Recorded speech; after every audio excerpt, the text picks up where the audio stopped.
அன்று ஞாயிற்றுக்கிழமை. அருண்மொழி அலுவலக கோப்புகளில் அமர்ந்து கிடந்தான் என்றுதான் சொல்ல வேண்டும். விடுமுறை நாளில் கூட வீட்டில் ஓய்வாக இருக்க முடியாதவனாய் பரபரப்பு தொற்றிக்கொள்ள பறந்து கொண்டிருப்பவன் அன்று அமைதியாக தாள்களை பரப்பி வைத்துக் கொண்டு வீட்டுக்குள் இருப்பதை பார்த்து வீடு நிறைந்திருப்பதால் உணர்ந்தாள் சிவகாமி. உண்மையில் அந்த வீடு அன்றைக்கு நிறைந்துதான் இருந்தது. சிவகாமி பெற்ற செல்வங்கள் இரண்டும் அக்கம் பக்கத்து வீட்டு பிள்ளைகளையும் அழைத்து கொண்டு வந்து வீட்டை தலைகீழாக புரட்டி போட்டு கொண்டிருந்தார்கள் என்றுதான் சொல்ல வேண்டும். தட்டுமுட்டு சாமான்கள், தகர டப்பாக்கள், பொம்மைகள் என வீட்டு முற்றத்தில் கால் வைக்க இடமில்லாமல் கடை பரப்பி வைத்திருந்தார்கள். குழந்தைகளின் குதூகலத்தில் அக்கம் பக்கத்து வீடுகளில் கூட அதகலப்படும் போல இருந்தது. உள்ளிருந்து அடிக்கடி குரல் கொடுத்து அமைதிப்படுத்தினாள் சிவகாமி. ஆனால் சிவகாசி பட்டாசுகள் போல தொடர்ந்து சத்தம் கிளப்பி கொண்டிருந்த பொடிசுகளை சிவகாமியால் ஒன்றும் செய்ய முடியவில்லை. மூத்த மகளை செல்வி விடுவிடுவென உள்ளே ஓடிப்போய் ஒரு பெரிய பையை பிடித்து இழுத்து கொண்டு வந்தாள். முற்றத்தில் அந்த பையை பிரித்து கொட்டினாள். கலகலவென சத்தத்தோடு அலுமினிய பித்தளை பாத்திரங்கள் சிதறி விழுந்தன. குழந்தைகளின் கொண்டாட்ட குரலில் வீடே குலுங்குவது போல இருந்தது என்றுதான் சொல்ல வேண்டும். அவர்களது அட்டகாசம் எதுவும் அருள்மொழியின் காதில் விழுந்ததாகவே தெரியவில்லை. அவன் தன் வேலையில் மும்முரமாக இருந்தான். அருள்மொழிக்கு வேலைகளை தள்ளி போடுவது ஒத்து வராது. தமது வேலைகளை நிலுவையில் போடுவது என்பது தம்மை தானே சிலுவையில் அறைந்து கொள்வதற்கு சமம் என்ற வார்த்தையை சொல்லி சொல்லியே அலுவலகத்திலும் சரி வீட்டிலும் சரி வேலை வாங்கி விடுவான் என்றுதான் சொல்ல வேண்டும். அதே போல தம் வேலைகளையும் செய்து விடுவான். அப்போதும் அப்படிதான். மறுநாள் வருமான வரி தாக்கல் செய்ய வேண்டியவர்களின் கோப்புகளை கவனமாக சரிபார்த்து கொண்டிருந்தான் என்றுதான் சொல்ல வேண்டும். பிள்ளைகள் ஓடி விளையாடியதில் ஒரு குழந்தையின் கால் பட்டு உருண்டோடி அறைக்குள் வந்து அருண்மொழியின் கால் அருகே விழுந்தது அந்த அலுமினிய பாத்திரம். திடீரென எங்கே வந்து விழுது பார். கோப்பிலிருந்து பார்வையை விளக்கியவன் கோபமாக திரும்பியவன் பார்வை உக்கிரமாக இருந்தது என்றுதான் சொல்ல வேண்டும். குமார் தாம்பா உதச்சி உருட்டினா. கண்களில் லேசான கலவரம் காட்டி உள்ளே வந்த மகள் செல்வி அப்படியே நின்றாள். அவளை தொடர்ந்தாற் போல ஓடி வந்த குமார் செல்வி உறைந்து போய் நின்ற நிலையை பார்த்து அவனும் உற்சாகம் குறைந்து நின்றான்.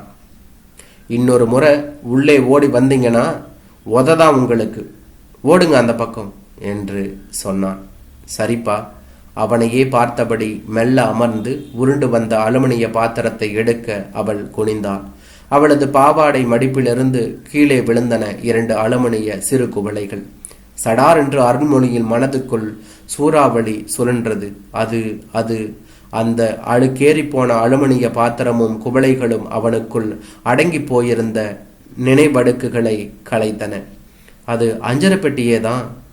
அம்மா குடிசையில் வைத்திருந்த அதே அஞ்சரை பெட்டிதான். எண்ண முடியாத நட்சத்திரங்கள் என பொத்தல்கள் நிறைந்த ஓலை குடிசை, மண் சுவர், மண்ணெண்ணெய் விளக்கு என அவனது குழந்தை பருவத்துக்கு பின்னோக்கி ஓடி சென்று நின்றது அவனுடைய நினைவலைகள். அம்மா அந்த அஞ்சரை பெட்டியில் கடுகு, ஜீரகம், வெந்தயம் என 20 காசு 30 காசுகளுக்கு வாங்கி அதை நிறைக்க பார்ப்பார். அப்படி அஞ்சரை பெட்டி நிறைந்து விட்டால் அது அம்மாவின் சாதனையாக இருக்கும் என்று தான் சொல்ல வேண்டும். வயிறு ரொம்பவே வலியில்லை. இதை எப்படி நான் ஒப்புறது என்றதொரு புலம்பலோடு அதை மூடி வைத்து விடுவாள் அம்மா.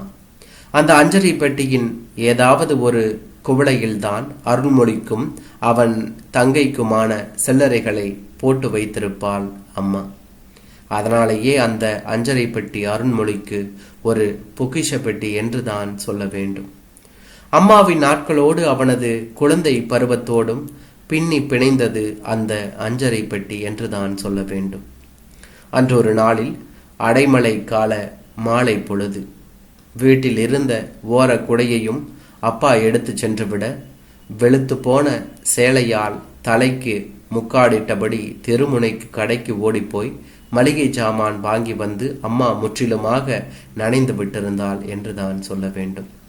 வாங்கி வந்ததை அஞ்சரை பெட்டியின் குவளைகளில் போட்டபோது அருண்மொழியிடம் சொன்னால், 2 ரூபா எடுத்துட்டு போனேப்பா, 20 காசு தான் மிச்சம். 4 கடுகு, 4 ஜீரகம், பச்சை மிளகாய் 8 எவ்வளவு ஆச்சுப்பா என்று கேட்பாள். 4 8 மொத்தம் 1 ரூபாமா என்று அருண்மொழி சொல்லுவான். 30 காசு கடலை பருப்பு, 30 காசு காப்பித்தூள் என்று சொல்லுவாள். 1 ரூபா 60 காசு ஆச்சுமா என்று அருண்மொழி சொல்லுவான். மிச்ச காசு சரியா? தம் கையில் இருந்த 2 10 காசுகளை காட்டினான். மண்ணெண்ணெய் விளக்கு வெளிச்சத்தில் அருண்மொழி பார்த்தான் அந்த காசுகளை.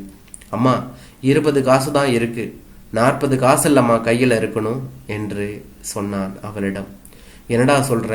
நல்லா கணக்கு போட்டு பாரு, தப்பா சொல்லிடாத என்று சொன்னான்.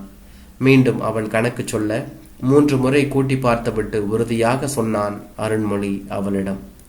பார்த்தையா, 20 காசு ஏமாத்திட்டேன், இரு வரேன் சொன்ன வேகத்திலேயே எழுந்தாள் அம்மா.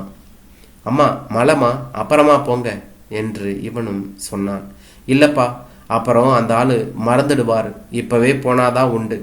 வாசலை தாண்டி மீண்டும் தலைக்கு முக்காடிட்டு ஓட்டமும் நடையுமாக சென்றவள் சில நிமிடங்களிலேயே திரும்பி வந்தாள்.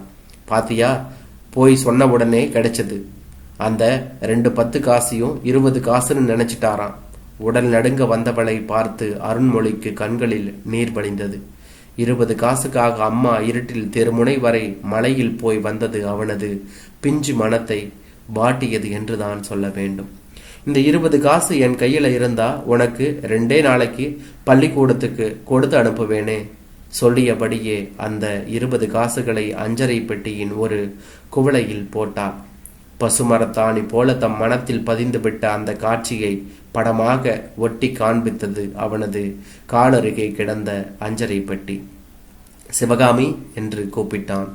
அருண்மொழி கத்திய கத்தலில் போட்டது போட்டபடி கிடக்க அவனது அறைக்கு ஓடி வந்தாள் சிவகாமி. என்னங்க, என்னாச்சு? பதற்றம் விலகாமல் கேட்டாள். கண்களில் கண்ணீர் தரையிட அங்கே கிடந்த அஞ்சரை பெட்டியை நோக்கி தன் சுட்டு விரல் நீட்டினான். சிவகாமி சடாரென ஓடிச் சென்று அவற்றை எடுக்க முயலும் போது, நினைவுகள்தான் வாழ்க்கை. இந்த பழைய அஞ்சரை பெட்டி இப்போ உன் கண் பார்வைக்கு காலியா இருக்கலாம், ஆனா இது முழுக்க என் அம்மாவோட காலமும் நினைவும் நிறைஞ்சிருக்கு சிவகாமி என்று சொன்னான். வார்த்தைகள் அடுத்து வர தடுத்தது. நான் தழுதழுத்தது. மன்னிச்சிடுங்க, எப்படியோ தவறி குழந்தைங்க கைக்கே போயிடுச்சு. இனி ஒரு முறை இப்படி நடக்காம நான் பார்த்துக்கிறேங்க என்று சொன்னாள் சிவகாமி.